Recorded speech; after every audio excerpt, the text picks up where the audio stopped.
ビッグローブ光。ビッグローブです。ビッグローブ光でネットし放題。10ギガ6ヶ月月額0円なんて安さだ。10ギガ6ヶ月月額0円。おうちのネット回線はビッグローブ光。日産ノート e パワー。電気の走りでいつもの街乗りも楽しい時間に。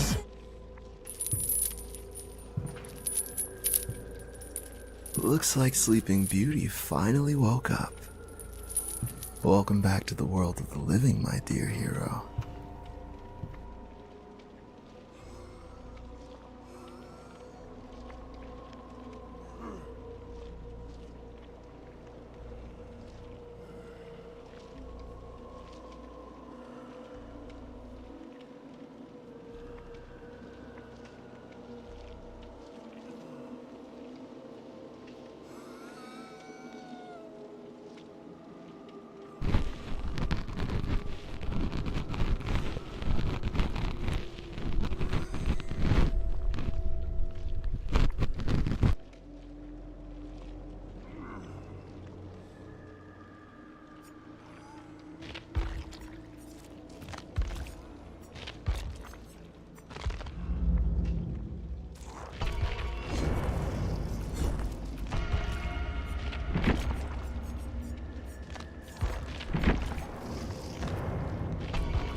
summoned me.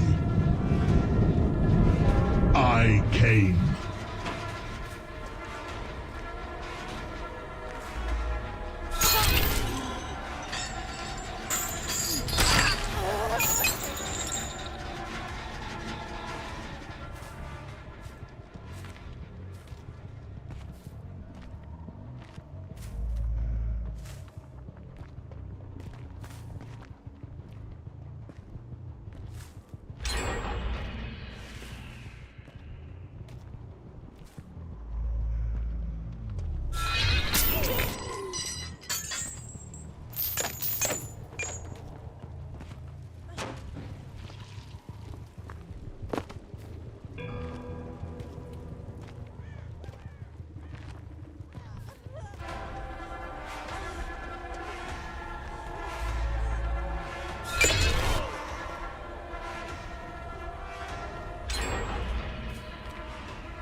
tutorial, I'm gonna teach you how to make AI porn without wasting tokens on any platform.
So the first thing you probably thought of when you clicked on this video is, how do I know this guy is actually a non-guru and he's not just going to try to sell me a course down the line? Well, there's many ways that I can prove that to you, but the first thing I'm going to do is something that gurus do not do, which is I'm going to show you the channels that I own and how much money they actually make. The first one is this channel called AJ Animal King with 545,000 subscribers. Now this is actually my co-founder's channel, and this is how we got into this YouTube automation thing altogether. But just to be clear, this one is his, but I've been with him the whole time since this YouTube channel has grown, and in the past 6 months, it's made around $75,000 in revenue. Then I took this concept that he shared with me as a co-founder and we replicated it on other channels. So another channel we own is called Stories Told with 148,000 subscribers, and that's made us $10,000 in YouTube ad revenue in the past 90 days.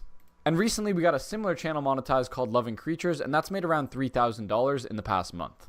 Now, luckily with YouTube Shorts, this is just the tip of the iceberg, because not only can you earn from actual ad revenue from YouTube, but you can also earn from something called YouTube Music royalties. So you can see here, this is our dashboard with how much money we make from adding songs to our videos.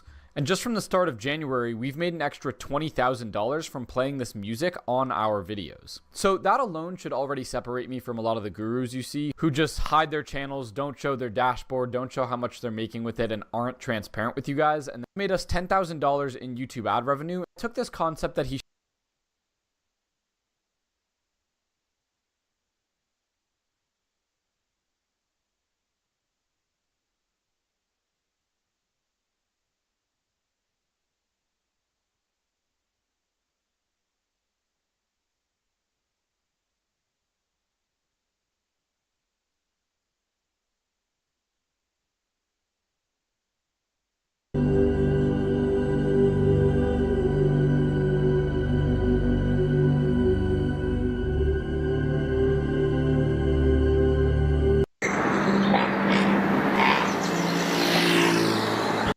TVer なら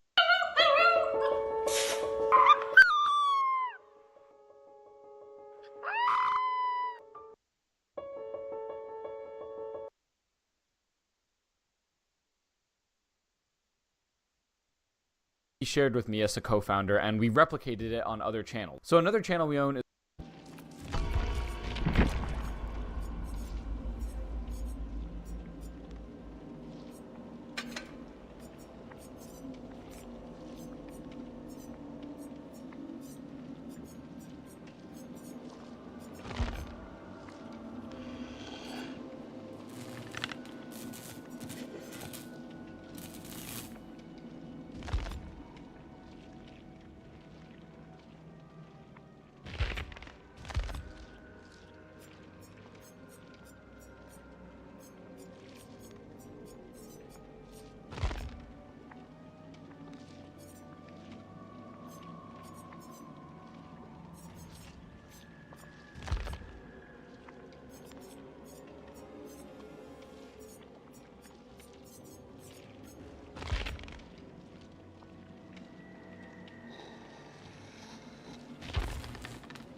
is called Stories Told with 148,000 subscribers.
Now you must come with me.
I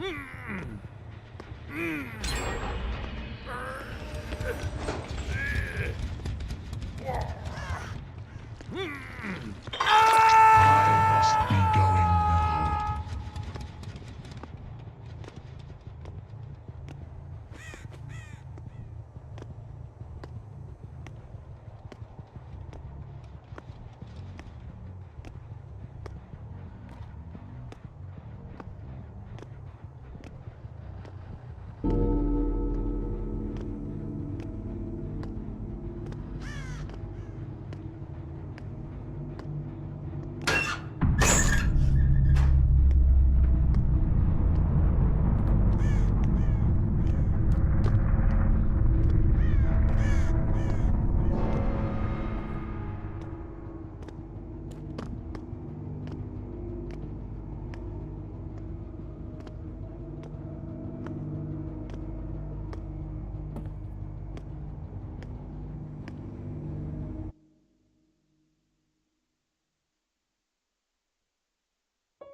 Subscribers, and that's made us $10,000 in YouTube ad revenue in the past 90 days. And recently we got a similar channel monetized called Loving Creatures, and that's made around $3,000 in the past month. Now, luckily with YouTube Shorts, this is just the tip of the iceberg, because not only can you earn from actual ad revenue from YouTube, but you can also earn from something called YouTube Music royalties. So you can see here, this is our dashboard with how much money we make from adding songs to our videos. And just from the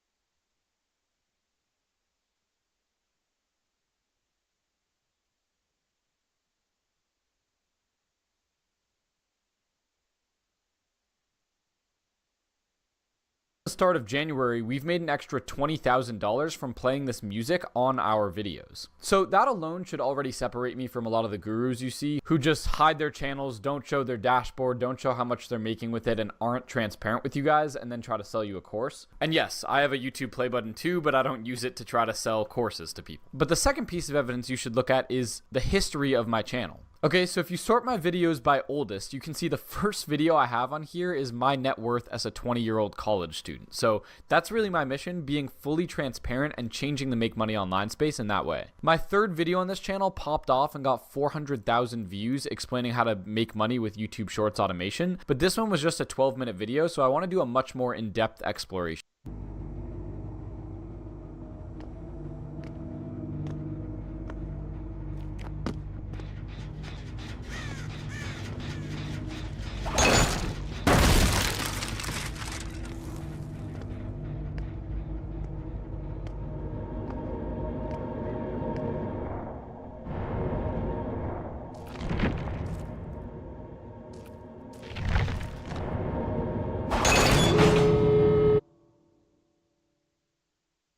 But yeah, I suggest you just scroll through my channel because you can see I have a long history of me making videos of how much money I actually make. I do a video every single month of how much money I made that month.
month. So this is how much money I made in January. I recently posted how much money I made in February. So yeah, all of my earnings I'm completely transparent about. And yeah, that's another piece of evidence that makes me a non-guru. And lastly, you can check any of these videos right here. Go to the description on all of them, go through my Discord, check anything. I do not sell a course. If you go to my Discord, actually, you'll see I have a category called free sauce, and part of it, courses, is one that I'm just putting out free courses on pretty much every single thing that I know. So if you want to buy a course from me, I'm sorry, but I don't have one. You can go check mark here.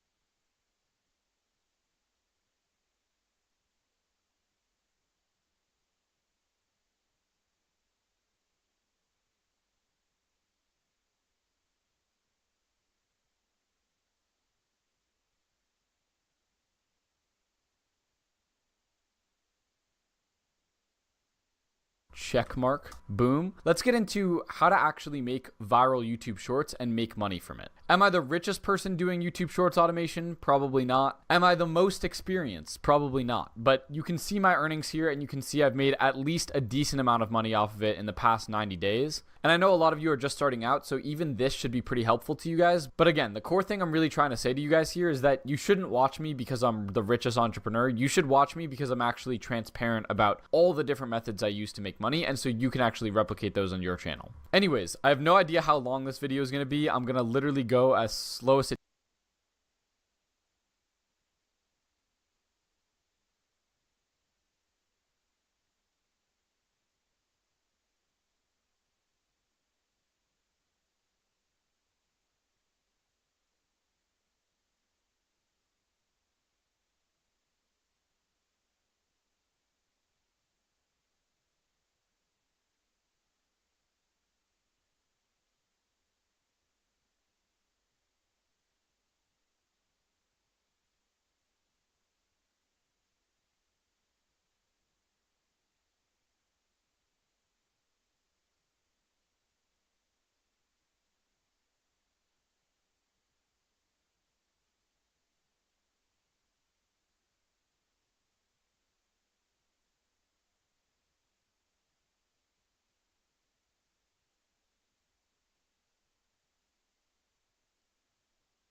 smoke, right?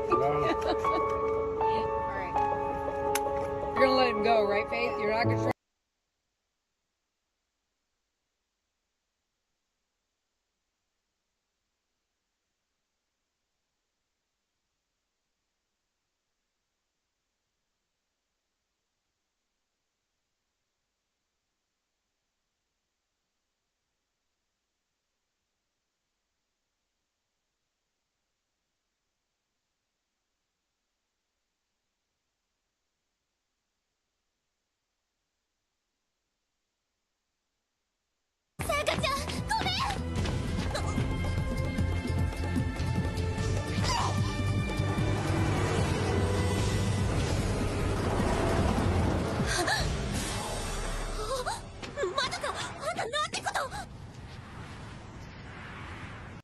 今日も趣味のデザインをしていこう。ツイッター民がとうとう一文字もよ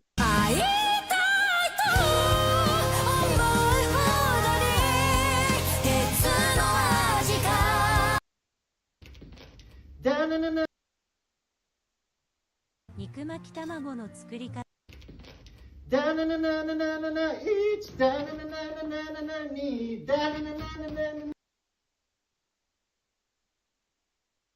你要什么啊，姐？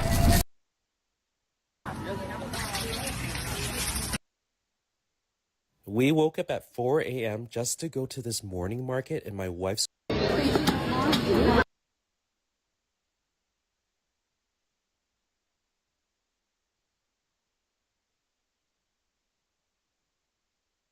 it takes for me to explain every little single detail. And so if YouTube Shorts automation isn't something you think you might care about, I highly recommend you just don't even watch this video. It's not going to be worth it for you. It's going to be a lot of time, a lot of information, a lot of nitty gritty. And so if you're not dedicated to actually applying it, there's probably no use in actually watching this. So for the people that actually want all of the information, you can stick around, and I will be starting now. So I really think the first thing that you have to do when it comes to YouTube Shorts automation is actually understand what makes a viral video. So to really understand how to make a viral video, we first have to understand the nature of social media platforms and how they've changed in recent years so that we can take maximum advantage of the platform that we're on. So we have to understand first that in 2012 or like early days of YouTube, almost all of social media was pretty much followers based. So if you could get someone to follow you and you built up a big following, you would be able to get views on your video no matter how good or how bad it was, because that's how videos were pushed out into the algorithm. But then we essentially had a process called the TikTokification of social media. So from 2012 moving into 2016 and eventually 2020, we had TikTok, and TikTok served videos to people on their For You page based on what they actually liked watching, not who they were following.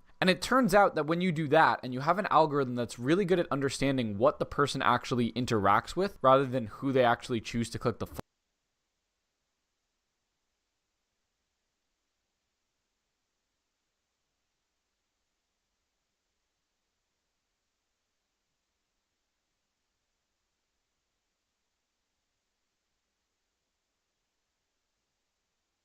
follow button on, you can get the person to stay on the app for longer, which means that these platforms can actually make more money from ad revenue. So the way these companies make their money, right, is by running ads on their platform. And the more user time spent on the app, the more ads they can actually run, which means the more money that they can make. So every company is desperately looking for a way to try to keep users on their platform for longer. And in 2020, TikTok basically figured it out. They figured out that if you actually just go based on what people are interested in or what they engage with, you can actually keep someone on the app for a lot longer than if you serve people content based on who they're following. It turns out as humans, we don't even have a good idea of what we like. So when we follow someone, that doesn't even necessarily mean we want to watch them. And algorithms themselves can do a better job at finding us content that we will actually watch and engage with than our own mind can by clicking follow on the creators that we think we like. So after TikTok, pretty much every social media platform changed. Instead of focusing on followers, they focus way more on interest. So the way that these social media platforms are gauging interest or engagement now so they know what to serve you is based on a couple different things, but the most important thing by far right now is something called retention rate. And that basically means when someone starts watching the video, how long can you keep them until the end of the video? The longer you can keep someone on a video, the more likely the algorithm will want to serve that out to more people. And on top of that, algorithms have gotten really good at serving the right type of content to the right people as well. So it has AI now to detect what you said and what visuals are in the video to try to link that with the right type of people. So if I'm talking about gym content and I say the word gym, lifting, muscles, it probably has a couple keywords in there that it knows what type of words it should relate to which audience. And if it hears those words, it'll show it to an audience that's likely to engage with gym content.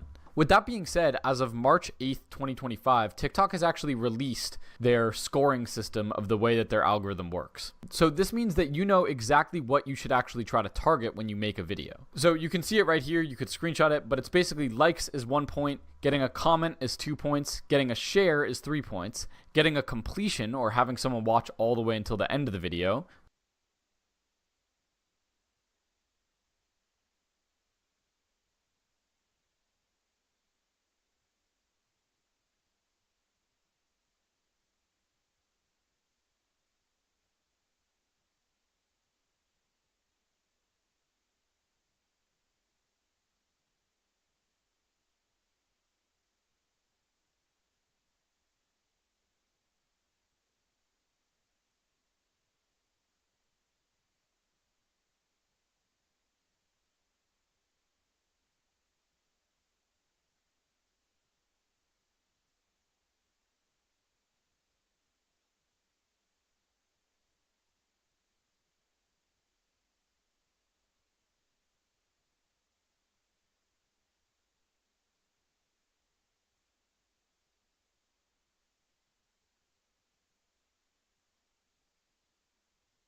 so retention rate, is 4 points. A repost is 3 points. And then a rewatch, so getting someone to watch your whole video one time and then go back to the beginning and then watch part of it again, that's 5 points.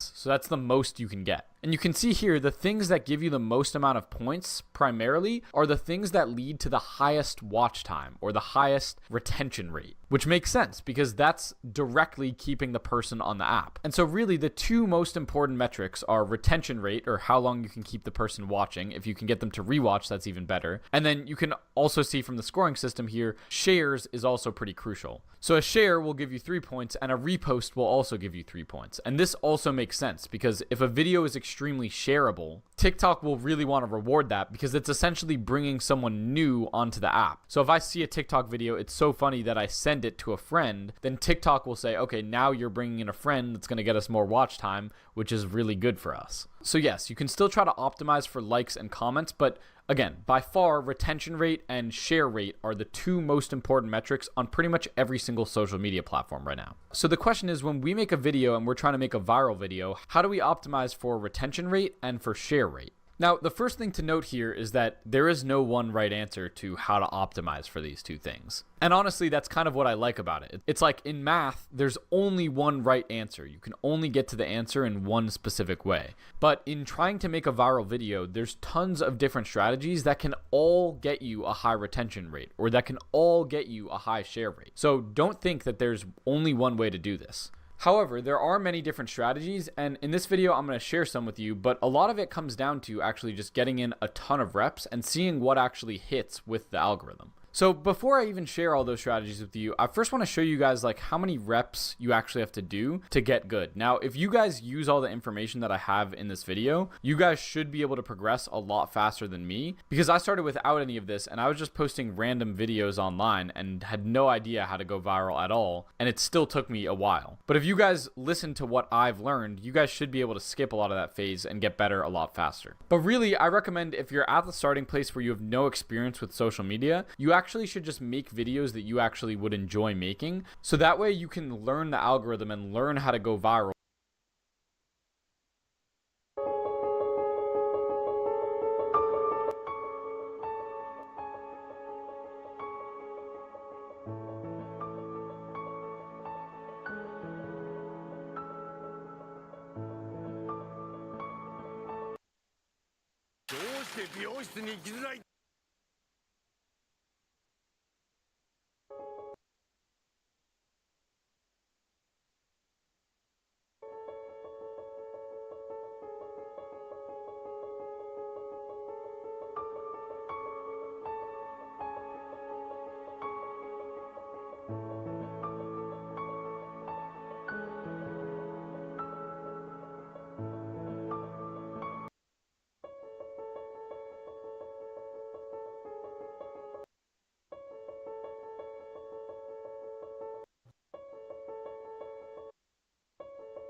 Question for the men. Are you guys like, okay? Like, are you getting enough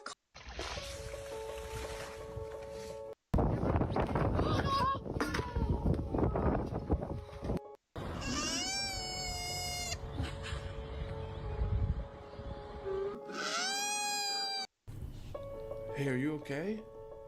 Oh my gosh.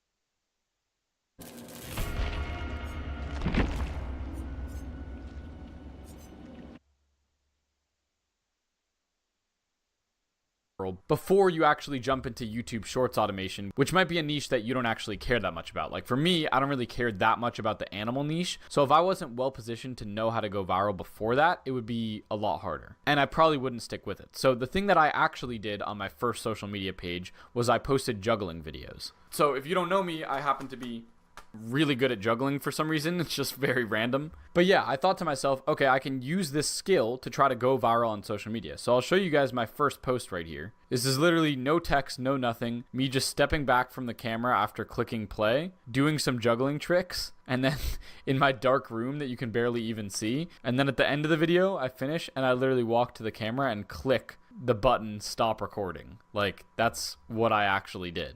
And so you could imagine why this didn't go viral. The first 1 second is me stepping back from the camera. People are like, what? This is like a waste of my time. Why am I watching this? So it takes me 2 seconds to even start the juggling. Once I start it, people might be like, oh, this is kind of impressive. But so there's nothing that's going to hint that I'm going to do a really big trick at the end or something. So if you think about the retention rate on this, it's probably going to be pretty bad because there's no reason for people to not just skip past this first second or two where I'm doing nothing. And then there's also no reason for them to stay during the video because if they already saw the cool trick and it's just going to be more of the same type of trick, what's the benefit of not just scrolling away and seeing what other cool stuff is on their For You page? So I did this strategy for a while and nothing really worked. Like you can see, even though I was doing insane juggling and all of these, I was getting like a couple hundred views at most. So then I did this series where I said day blank of juggling until Yeet invites me to be in one of his music videos, and this actually started getting views because a lot of people went to the comments and were trying to tag him. This led to a much higher retention rate because that means when I was actually juggling and people were commenting, they were actually watching, getting views of juggling until Yeet at most. So then I did this series where I said day blank of juggling until Yeet invites me to be in one of his music videos, and this actually started getting views because a lot of people went to the comments and were trying to tag him. This led to a much higher retention rate because that means when I was actually juggling and people were commenting, they were actually watching the video while commenting. So it was causing a positive feedback loop basically. And you can see here, still to this point, I really only had a video with 3,000 views. That was like the most I had ever got. And I got 6,000 views here because I tried to sync it to the music, so people were kind of listening to the music while I watched this one. But my first viral one didn't happen until here. And what was really special about this one, and again, this made me change my perception of juggling on social media, was I did all the same sort of types of tricks and everything that I did as before, but I just put some text that was controversial. So I just said, imagine if the algorithm awarded talent. This got 2.4 million views, and you can see this got 2,151 comments. So a ton of people were putting their opinion on this.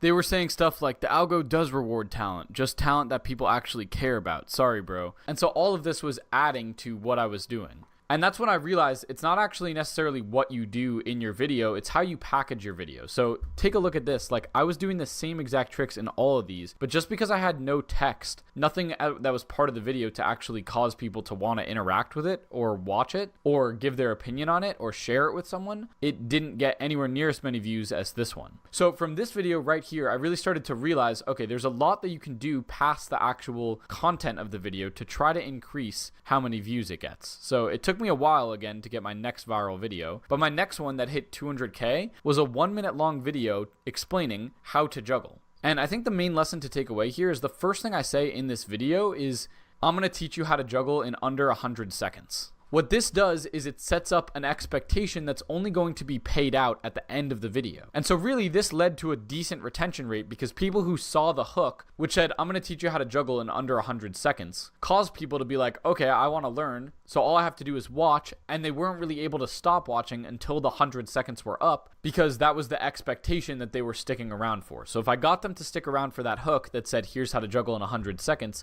they'd very likely actually stick around pretty much to the end of the video. And so I don't need to go through all of these videos. Obviously, a lot of you guys can go through this sort of stuff yourself. But yeah, there were a lot of different strategies I learned on here. We ended up with one with 18.8 million views. Again, the key thing here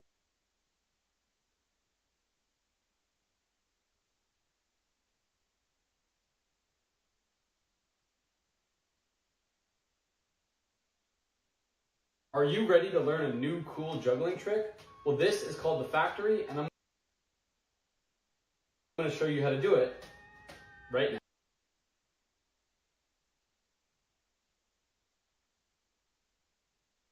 The Factory is a great trick because it looks a lot more impressive than it actually is, and it's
here is I'm setting up an expectation, how to do the factory. And so it's step 1, step 2, step 3, step 4, and that's, so you can see step 1, step 2, step 3, and then I get into step 4, which is, and then combine, and that's how to do the factory, and then it loops to the beginning. So I got a lot of rewatches here, and I think that's what really pushed me out in the algorithm. Same sort of thing right here, how to juggle inverted box. Again, you're setting up a payout, and then the viewer's expecting the payout, blah, blah, blah.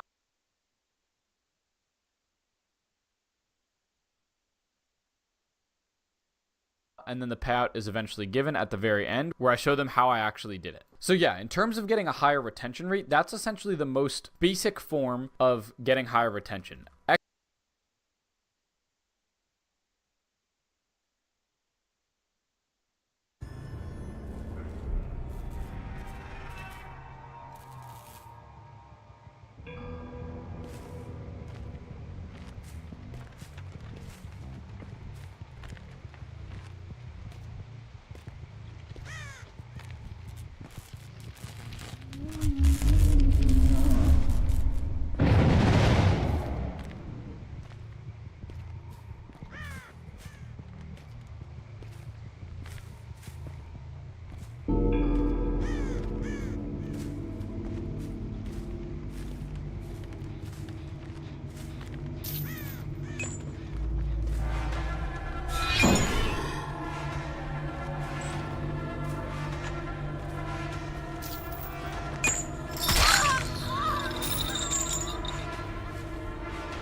I'll tear your soul apart.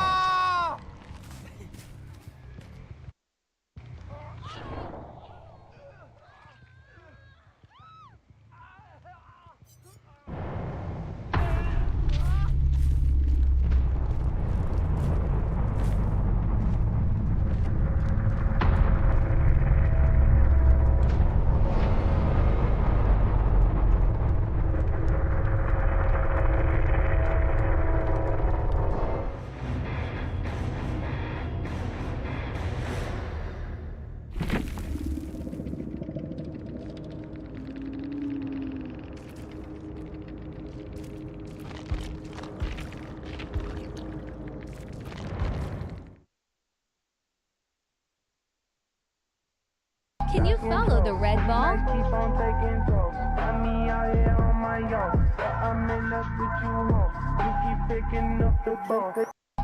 follow the red ball?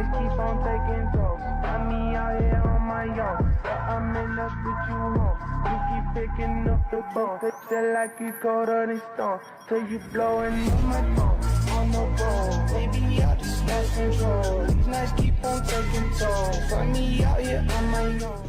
Keep blowing up my phone. Baby, I just lost control. These nights keep on taking toll. On my own. Which is it?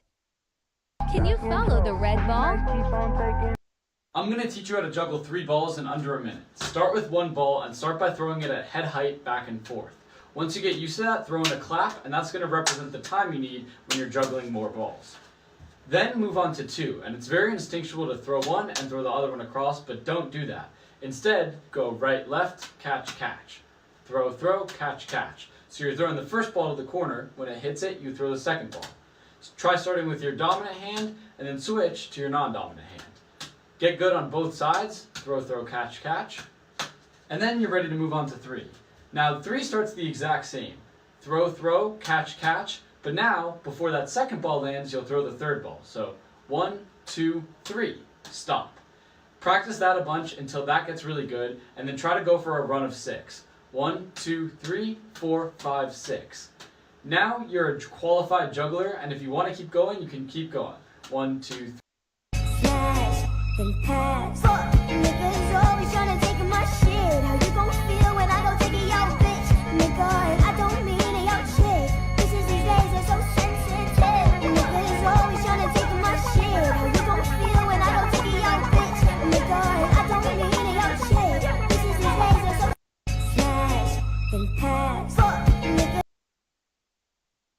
Expectation and then payoff, and then everything in between. So this little dash right here represents all the time in between on your video that's not giving the viewer the reward of the expectation yet, but is getting closer and closer to the eventual payoff. So one way to do this is to do it very directly. So you can literally just say, like, in a lot of videos, you'll even see Mr. Beast do this. He'll say, in this video, I'm going to, and then he puts in whatever the promise is. So he'll start with a hook like, in this video, I'm going to be putting 50 people on a plane, and the last person to leave gets to keep the plane. So you set up a pretty crazy expectation, like the fact that he's going to give someone a plane, and then he gets a high retention rate because the payoff of someone actually winning the plane doesn't happen until the very end. So essentially, that's the really direct way to do it.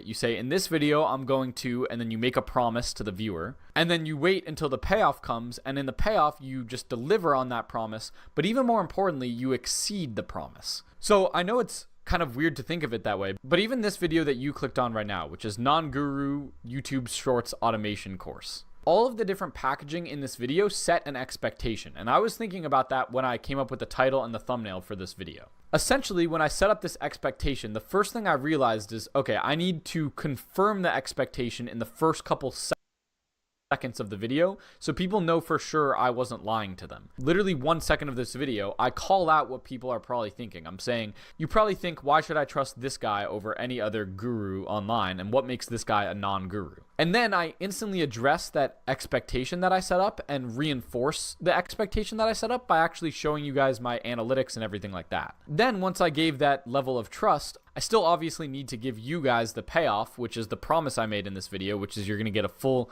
YouTube Shorts automation course. So not only do I need to deliver on that promise, but what really makes super fans and people that really, really like you and will really, really rewatch your videos and push you out in the algorithm like crazy is if you can make a promise, deliver on it, and exceed that expectation. So if you promise someone a YouTube automation course and they get that, but they also learn how to make extra money with it from YouTube music royalties, and you were the reason that they made extra revenue from your video, they're going to be like, oh my God, this guy just, not only did he give me what I wanted, but he gave me even more that's going to make me more money. What an absolute G. And so really that's what you kind of want to do every time in this video. And I have some things that I think will exceed your expectations in this video as well. Because again, I set up a promise, which is full YouTube Shorts automation course, but I'm going to be giving things that people didn't even know that they could get from this course. So that's how you set up an expectation, deliver on it, and even exceed that expectation. That's probably the most direct way that you can get a higher retention rate. Now remember, I did say there's not one specific way to get a high retention rate in this video, and so we'll go through a couple more, but essentially this is the most core and simplest way of getting a high retention rate. You can do this in so many different ways. So instead of directly saying, in this video, I'm going to blink, or an even more direct thing that's like, if you watch until the end of this video, you will know how to blink. That's what I did in my juggling video. I said, I'm going to teach you how to juggle in 60 seconds. And that has 16.7 million views, by the way. So we know that that can be effective. But if you don't want to do the direct angle, you could also do something like a curiosity angle. So instead of making a promise, you could say something like, did you know that surprising fact? And this opens a curiosity loop for the person. And the only way that you can satisfy that curiosity loop is by delivering on the fact and even exceeding it with something that was even crazier.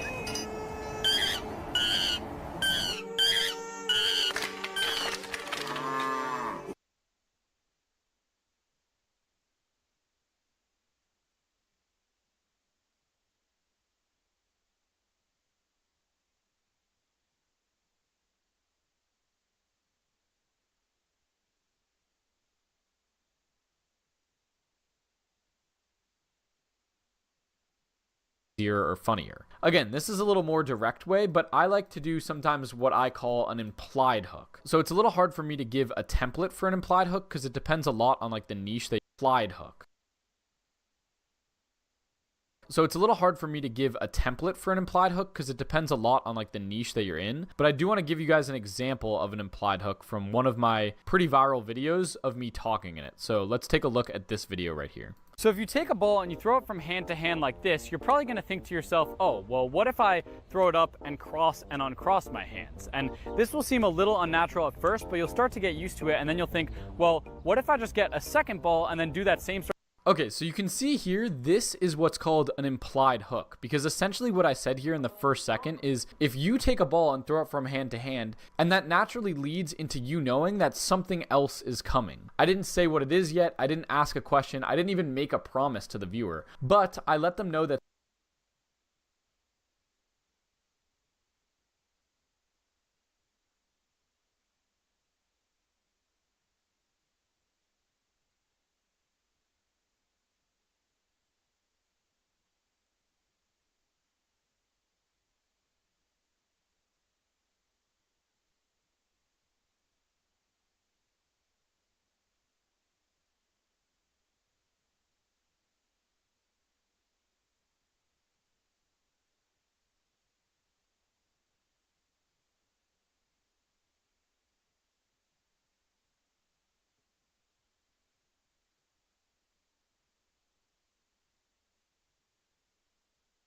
something else is coming from my actions and from my words. But I never directly said it, I only ever implied it. And so that's another way that you can cause people to stay retained on your video, because you're setting up an expectation with the hook, but you're not actually doing it in a very direct way. You're really only implying that something's coming, and the viewer is able to connect the dots.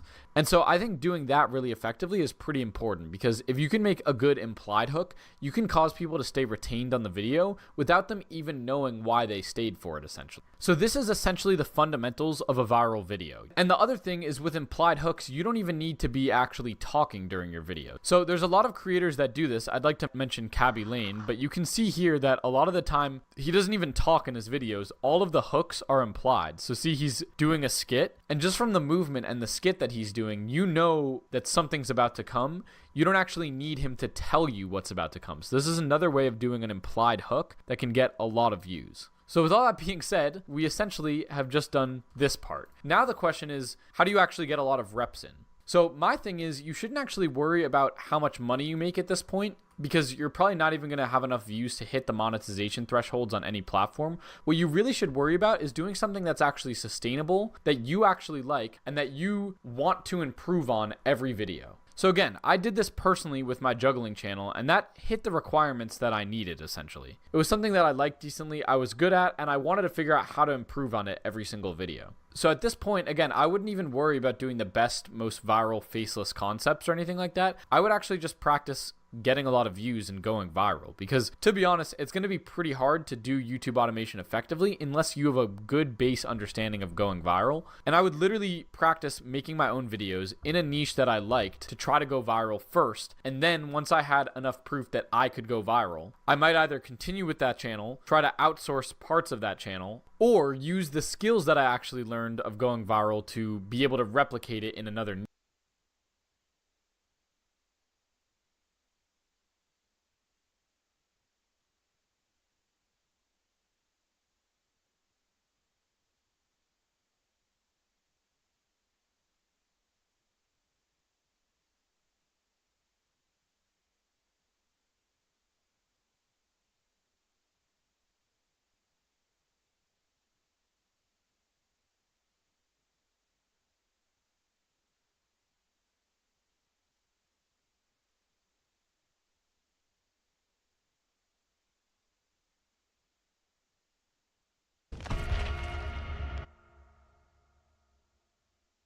Niche. But if you can actually go viral yourself first, you'll have a really good base to do any sort of YouTube automation, because you'll know how to go viral. You'll likely have, when trying to scale it up, actually met an editor, which I'm going to get into how to do that soon. And yeah, you'll actually just be much better positioned to actually do YouTube automation as a side hustle. And the key is to basically look at your niche and see what's working, put your own spin on it in some way, and then just try to improve on every single video. So for me, I found a couple formats that were not only working in the juggling niche, but in many other niches. So one of them is like the tutorial format. And so I figured I could do this tutorial format, how to juggle in 60 seconds, but apply it to my own niche. So that worked really well. And obviously I did a mix between some like that, where I do a format concept, and some with my own concept.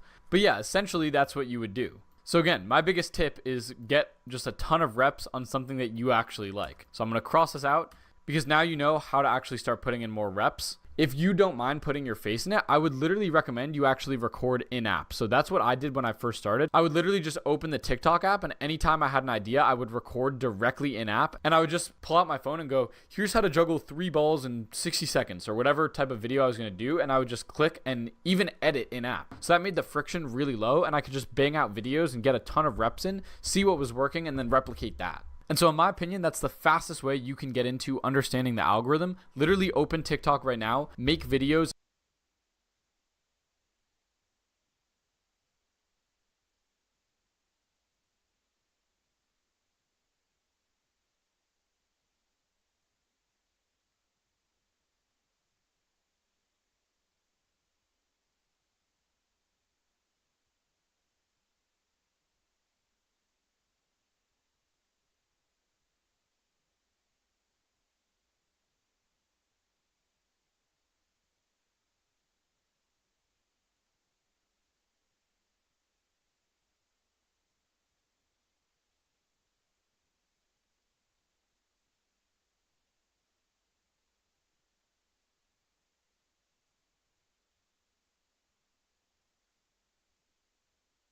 About stuff that you are interested in, and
see what gets views.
Then look at the other people in your niche and see what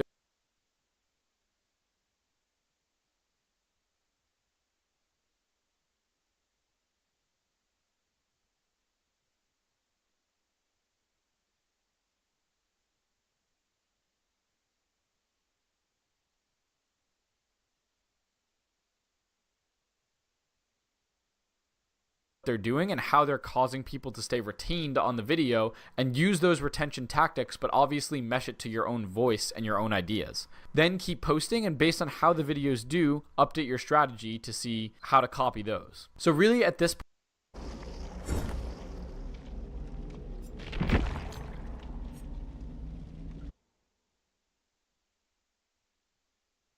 point, if you've never had any experience going viral before, you should just take all the advice I put in the first part of this video. If you have no idea how to go viral, that's by far the most important thing, and no faceless niche is going to be successful unless you do know how to go viral. So you're welcome to just click off this video and return to it once you've had your first viral video. I'd say until you've made a video that got at least 100K views, especially a short, until you probably don't have enough experience until you can fully say, I can do this niche. But okay, let's say you can go viral. Now we need to get into finding a niche with YouTube Shorts.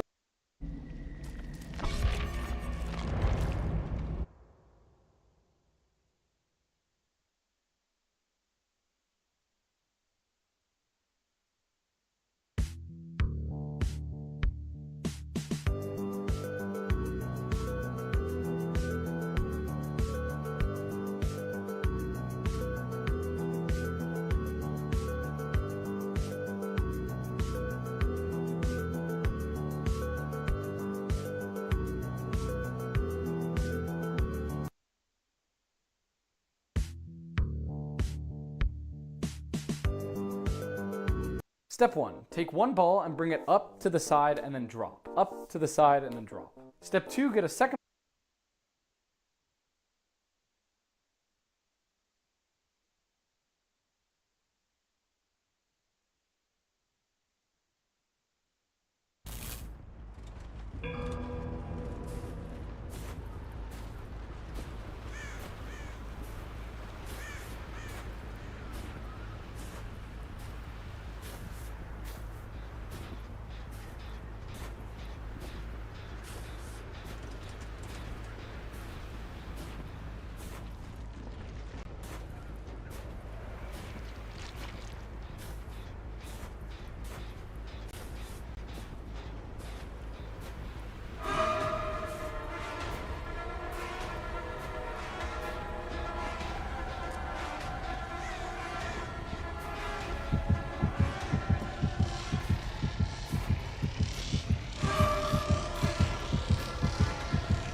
The box.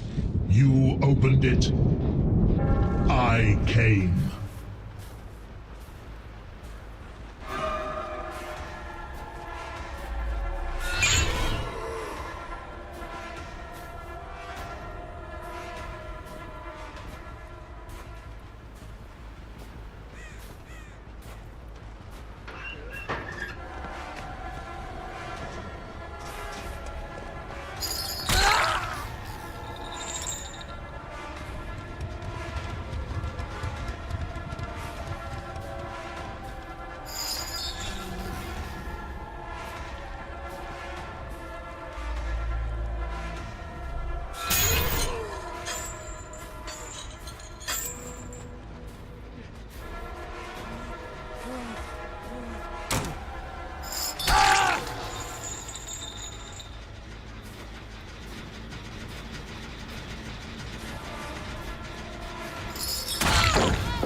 Shorts automation. So I have a checklist and I'm going to get deep into all of the different pieces of my checklist here so you guys understand every single piece in depth, how to find a good YouTube Shorts automation niche. But essentially they need to check these things off and then I'll get into it. So the videos need to be able to consistently get at least 100k views per short. If they can't get 100k to 1 mil views per short on average, then you're probably not even going to make enough money for it to be worth it. The videos need to be easy and inexpensive to automate. If it costs a lot of money to actually outsource it and it's very, very difficult, then there's kind of no point.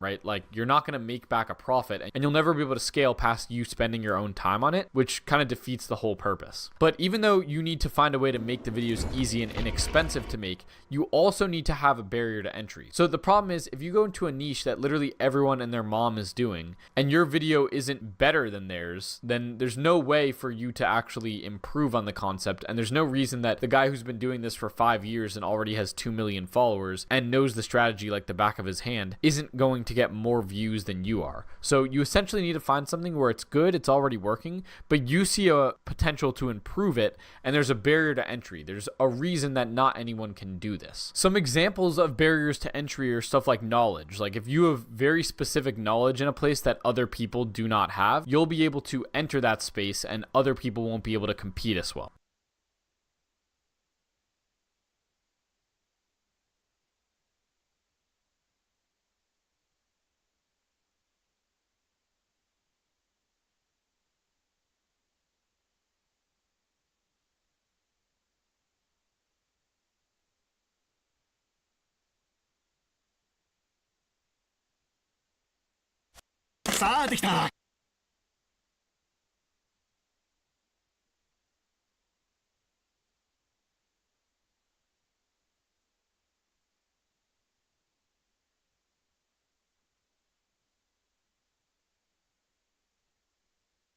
Another thing could be a software. So if you use a new AI software that no one else really knows about yet or is using, or costs money up front to buy, a lot of other people won't do that niche just because there's a barrier to entry in terms of how much they have to pay. You might know a unique place to get scripts, etc., but essentially you basically need something that other people don't have, or that other people couldn't just get by snapping their fingers. There needs to be something preventing other people from competing as easily in that niche. But the last thing that it needs to have is original/transformative content. So if your content is not original or transformative, you won't even get monetized in the first place. So you'll do all this work, you'll get all this views, and then you won't be able to get monetized, which means there's low-key just nope. So this is a complicated thing though. It's like, what does it mean for something to be original or transformative? And the truth is, it's a very gray area. Now, based on our experience, YouTube is very, very forgiving in terms of what it allows to be monetizable. But I can show you right here, this is what YouTube calls transformative. So all of our channels that we've run, like all of our animal channels, they've gotten hit with something called the content reuse policy. And if your videos are debatably transformative, you'll probably be hit with this, and you'll essentially need to make an appeal video. But here is what they consider transformative. So a funny or thoughtful revision of content you didn't originally create. So again, you have to actually add something to it, like adding a voiceover will help, etc. Clips of other people's content as a critical review. So if you're making a review of other people's content, that's fine. A scene from a movie where you've rewritten the dialogue and changed the voiceover. You can't just literally snag a movie clip, you have to actually change it. Replays of a sports tournament where you explain what a competitor did to succeed or fail, that's fine. Reaction videos where you comment on the original video, that's also fine. Or edited footage from other creators where you add a storyline or a commentary. And that's essentially what we do on our animal channels. So you can see here, yes, these videos are not our clips. We're finding these clips from other places on the internet. I'll show you guys how to source clips later. But this script is originally ours, and we're adding our own original commentary and storyline. So if you think about it, none of these clips originally made any sense together like this, but the way that we're putting these clips together actually make this part of one singular story, and then we're adding our own original commentary with the scripts. So that's why when we made an appeal video to YouTube and we said that our content is transformative, they accepted our appeal. And I'll go through some more examples in a second. But some things that you can't do are just compilations of other short videos. So if you do a compilation of other videos with no commentary, you're not going to be able to get monetized. It doesn't fall into one unique transformative story. If you just do, same with collections of songs from different artists, even if you have their permission, this isn't you coming up with anything unique, so it doesn't qualify as monetizable. Again, you can't just compile clips, you need to actually add to it or transform it in some way. Fourth is content uploaded many times by other creators, so you can't just repost what other people are posting and expect to get monetized. And then lastly, promotion of other people's content, even if you have their permission. Now again, this is what YouTube says, but if you make a good appeal video, you can actually get a lot better things. So I'll give you an example. There's this channel, Income Infinity. I know the owner of this channel, he's extremely talented, he's great, but basically if you watch his videos, you can see that like these aren't really transformative at all. Like it's low-key just a podcast clip. Because yeah, he was able to get monetized from this content and it was considered transformative, even though again, all he's really doing is adding captions and B-rolls. So if something even like this can be considered transformative, or also there's this channel called Cancel Me Comedy, and comedy videos are transformative as well. So this channel I know for a fact is monetized as well. And again, all this is just taking clips from the internet and putting captions on it. So in my opinion, you can slide through with a lot of different things as long as you know how to make a good appeal video. And so you might be wondering, well, how do I make a good appeal video? Well, luckily I have a full video on it on my channel already on how to win a content reuse claim on YouTube Shorts. So essentially YouTube will hit you with the content reuse claim and then you have to make an appeal video. I'll link this in the description to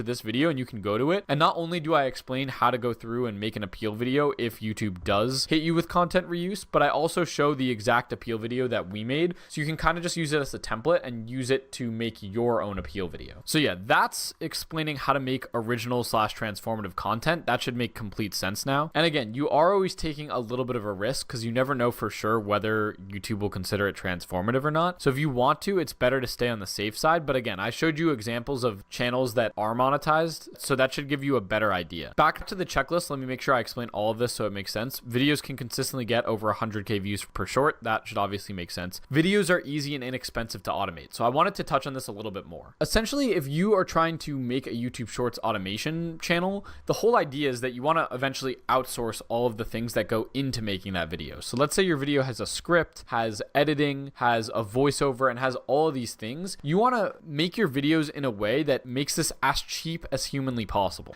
And so really what this means is you need to find a viral format and kind of template it to make it really easy for your editors and take out a lot of the creativity from their end. So that way it can be done for way cheaper. So I'll just give you an example that I know of. So I know a lot of people have been doing like top 5 funniest moments from a show. So rather than having to manually find them each time, if you had to pay someone to do that, it would be really expensive. You can ask ChatGPT to say, find me top 5 funniest moments from Family Guy and give me timestamps, something like this. But essentially this would make it so you don't have to pay someone to literally manually go through Family Guy videos and find everything, which would be way too expensive. And obviously I don't know your niche, so you will need to come up with creative ways to make it cheaper. But this is essentially the type of thinking that you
tears. They are a waste of good suffering.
Now you must come with me.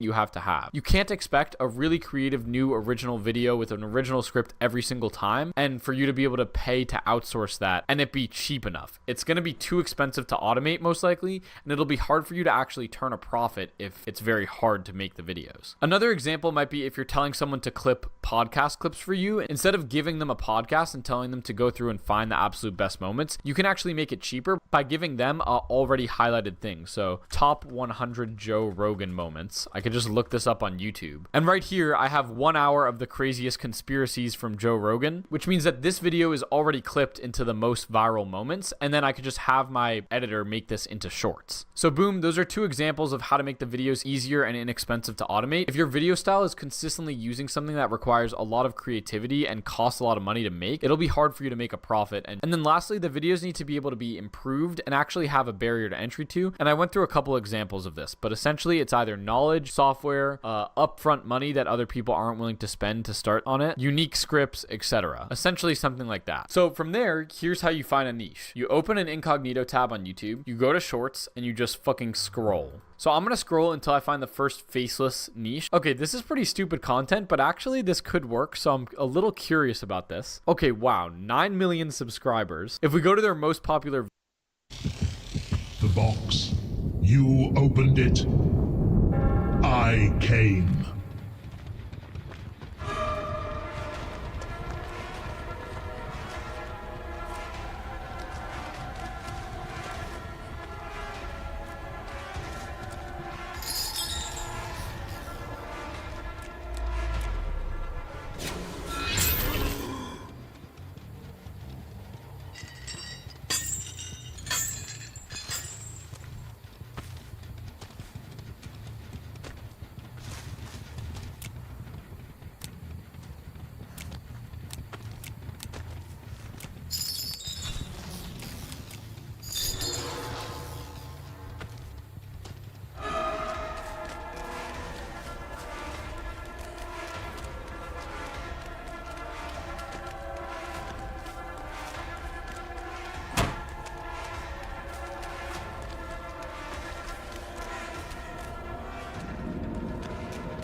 videos, they're getting millions of views on almost all of these. Holy crap. And even if we go to latest videos, they're still getting hundreds of thousands to millions of views every single time. This is low-key insane. So let me watch a couple more of these videos and see if this would actually be something good to automate. Okay, wow, yeah, so this content is so stupid, and I think this would be really easily replicatable. So you could probably find a channel that does these types of videos where it just has a bunch of memes or people saying the memes to each other. Like, there's probably a channel where there's people that do this face to face, and they just go back and forth and say the memes, and then you could just copy exactly what they're doing, but do it in a Roblox world. Now, to be honest, I don't have Roblox. I don't even play video games that much, really, so it would kind of be hard for me personally to replicate this, but there you go. That's a barrier to entry that other people can't do if they don't really know Roblox. But again, you could just say, give me a list of the top 100 memes in 2025 to ChatGPT. Go through all the memes and just record the memes and make compilation videos of memes like this with Roblox. That's something you can definitely do. Again, personally, it would be a little hard for me to hop into this niche, but this would be a completely valid niche. Again, it's validated with a ton of views. There's a barrier to entry. It seems like there's a way to improve on this because this isn't that insane. They're pretty easy and inexpensive to automate. I'm sure you could come up with a format that consistently works, that is really cheap to do, and that other people could just do for you. And the views are insane. So you should be able to make good money from this if you do it correctly. Now, again, I can't really do this, so I'll move on and keep looking for new ones since this one wouldn't align with my barrier to entry. But literally a couple minutes into scrolling, I already found an example of a faceless automation niche that fits everything on our checklist. But let's go back to YouTube and keep scrolling and see.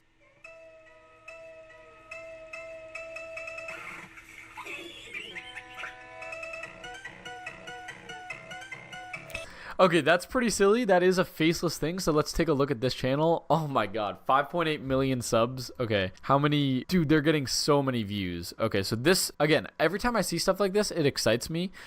Let's see how many other views this channel is getting and on what. Okay, this would be perfect. Again, there's too much of a barrier to entry because I don't know how to make these videos. I don't even know what game they're in. Is this PUBG or Jerry's Mod, or I don't even know what they're doing. But yeah, wow, this is getting a lot of views. And again, if you do know this game, I just gave you guys another faceless automation niche. I don't know how to do this one, so I'm going to keep scrolling.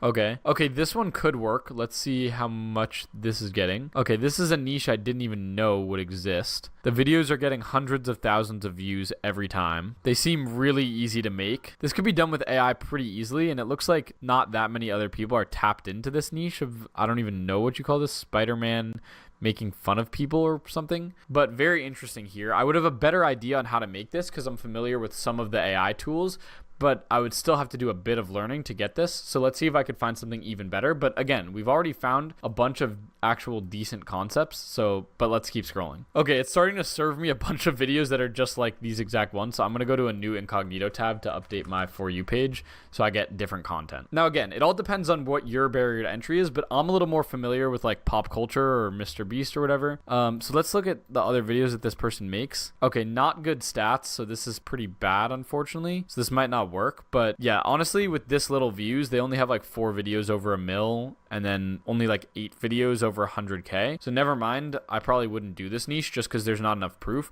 but this video style would be very easy to recreate, and I know for a fact I could have it done. Okay, so I found a channel. Now this doesn't have enough views for me to 100% say like this is worth doing because he only has 13 videos and he has, it seems like 144K subs, which seems impossible based on how many views he got. So maybe he had some other viral videos and then privated them, but I'm just gonna say like this is a concept that I know I could definitely do. So let's look at some of these.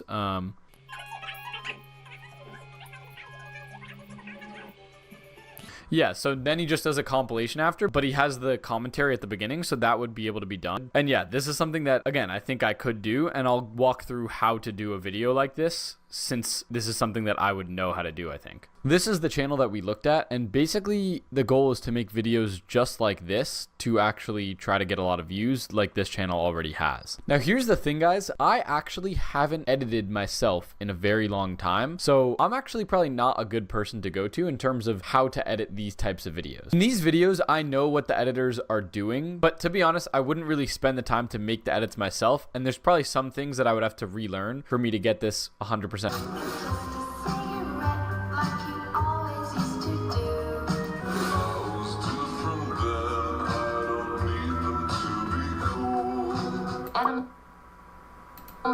cute but can kill you. So I'm not going to be able to do a full tutorial on how to edit these videos. Again, I'm not even that good of an editor. For this, I would just go on YouTube and look up editing tutorials. Like if you want to get good at editing, then you have to do this yourself.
Yourself. I truly can't help other than like basics right now. I haven't edited in a while, so I wouldn't really be able to help with that, but I will show you guys how to get an editor to do these types of videos for you, since that's something that right now I am actually quite familiar with and I have done a lot in the past. And honestly, that's the better skill to have, because if you can get someone to edit for you, then the channels can actually be automated, versus if you have to edit it yourself, then you're not going to be able to do it, because you can learn to edit yourself. Now again, I'm not the best editor. I'm not going to be making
しら最悪だ公女両族を入り脱いで踊れ最低だなんでなんでつってなんかとかなって最悪だ今日もしねえよ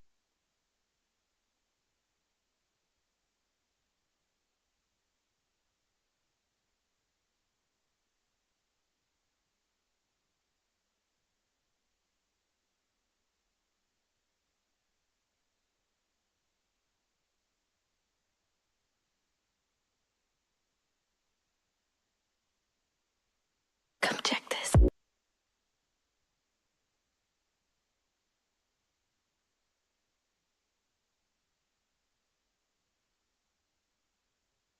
Screaming my name is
I hope that...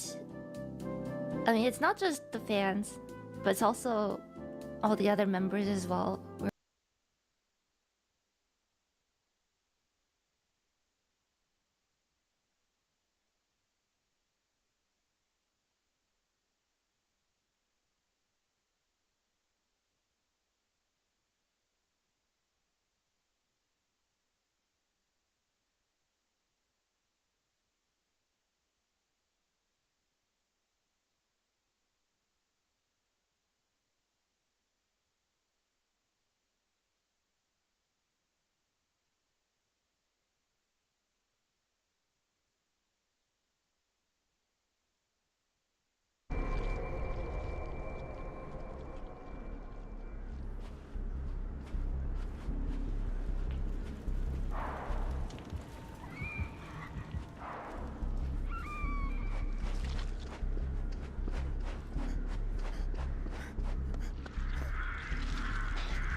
Thank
you.